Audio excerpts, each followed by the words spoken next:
कि इससे पहले वाले पॉडकास्ट में सर ने हमें बताया था types of debt mutual funds के बारे में। एंड टोटल सर, जैसा कि आप जानते हैं कि बहुत ज़्यादा डाइवर्स होते हैं, लेकिन लोगों को इसकी बहुत नॉलेज नहीं होती। तो हमने इसकी 8 कैटेगरीज की चर्चा करी थी, like overnight fund and liquid category fund, बहुत सारी टाइप्स की चर्चा करी थी, short term and ultra short. And sir आगे हम इसकी चर्चा करेंगे। जो बची हुई 8 कैटेगरीज हैं उसके बारे में आज सर हमें बताने वाले हैं। तो sir let's start this podcast today. आप प्लीज़ हमको बताइए कि बाकी जो कैटेगरीज हैं उनको आप थोड़ा डिफाइन करिए डेट म्यूचुअल फंड के बारे में। हमने लास्ट एपिसोड में जो डिस्कस किया था वो मैं फिर क्लियर कर देता हूँ कि डेट फंड में हम जनरली ड्यूरेशन के अकॉर्डिंग अभी तक बढ़ती रहती है। तो हमने अभी तक स्टार्ट किया था ओवरनाइट फंड से, उसके बाद हम गए थे लिक्विड फंड्स में, फिर लिक्विड फंड्स के बाद हम गए थे अल्ट्रा शॉर्ट टर्म फंड्स, फिर लो ड्यूरेशन, फिर मनी मार्केट, और उसके बाद हम गए थे शॉर्ट ड्यूरेशन, मीडियम, और फिर मीडियम से लॉन्ग टर्म। अभी तक हमने यहाँ तक डिस्कस किया। नेक्स्ट कैटेगरी जो हमारी है जिसको हम डिस्कस कर रहे हैं वो लॉन्ग ड्यूरेशन है। जितने पेपर्स 7 ईयर्स एंड प्लस हैं वो कैटेगरी लॉन्ग ड्यूरेशन फंड्स की कैटेगरी में आता है। अगली कैटेगरी जो है वो है डायनेमिक बॉन्ड फंड्स। डायनेमिक में क्या होता है कि उसमें हम ड्यूरेशन कुछ नहीं, वो चाहे किसी में भी लगाए, लॉन्ग में लगाए, शॉर्ट में लगाए या मीडियम में लगाए, ठीक है। तो ये होता है डायनेमिक, वो as per the market situation वो फंड मैनेजर डिसाइड करता है अपनी रिसर्च के बेसिस पे। उसकी जो नेक्स्ट कैटेगरी है वो है corporate bond funds. Corporate bond funds में क्या होता है कि जो 80% होता है वो कॉर्पोरेट बॉन्ड्स में ही इन्वेस्ट करना होता है। लेकिन यहाँ पे एक चीज़ ध्यान रखिएगा कि उनकी जो रेटिंग है वो AA+ होनी चाहिए। उसके ऊपर जो पेपर्स जिनको डबल रेटिंग मिल जाती है उसके ऊपर के ही पेपर्स में 80% के करीब उनमें इन्वेस्ट करना होता है। अगली कैटेगरी है क्रेडिट रिस्क। जैसा कि नाम सजेस्ट करता है कि इसमें क्रेडिट रिस्क होता है डिफ़ॉल्ट की तरह। इसमें जो पेपर्स लगते हैं वो 65% जो है वो हमारे को उसमें लगाने पड़ते हैं AA से नीचे वाले फंड्स में। अभी तक पिछले बार आपने क्या डिस्कस किया था कि AA से ऊपर वालों को हम इसमें कहते हैं, जो क्योंकि ये नाम सिग्निफाई करता है इसमें रिस्क के चांसेस ज़्यादा होते हैं, रिटर्न भी ज़्यादा होती है। अगली कैटेगरी है बैंकिंग एंड PSU फंड्स, जिसमें 80% लगता है डेट, जो वो डेट इंस्ट्रूमेंट्स होते हैं जो पब्लिक सेक्टर अंडरटेकिंग या बैंकिंग सेक्टर से जो इशू करते हैं, उन पेपर्स में जब हम इन्वेस्ट करते हैं तो वो इस कैटेगरी में आते हैं 80%।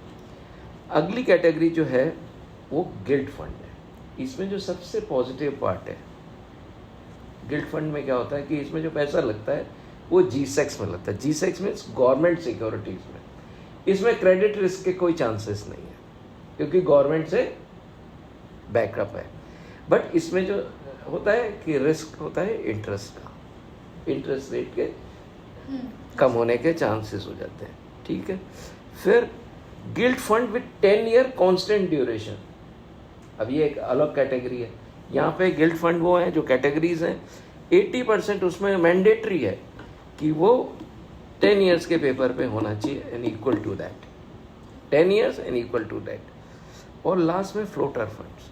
फ्लोटिंग रेट इंस्ट्रूमेंट ये होते हैं कि जनरली जो फिक्स रेट्स होते हैं इंस्ट्रूमेंट्स, उसकी जगह जो रेट ऑफ इंटरेस्ट है वो फ्लक्चुएट होता है, तो वो फ्लोटिंग रेट होता होगा, तो उसको हम फ्लोटिंग रेट बोलते हैं। यहाँ पे मैं एक कैटेगरी और क्लियर करना चाहता हूँ। जैसा अपन ने याद है पहले कई उसमें एपिसोड्स में एक जगह बताया था कि open ended and close ended schemes होती हैं, ठीक है। स्टार्टिंग में हमने जब जो पहली वीडियो करी थी, तो डेट फंड में भी एक क्लोज एंडेड स्कीम्स जनरली होते हैं जिसको हम कहते हैं फिक्स्ड मैच्योरिटी प्लान।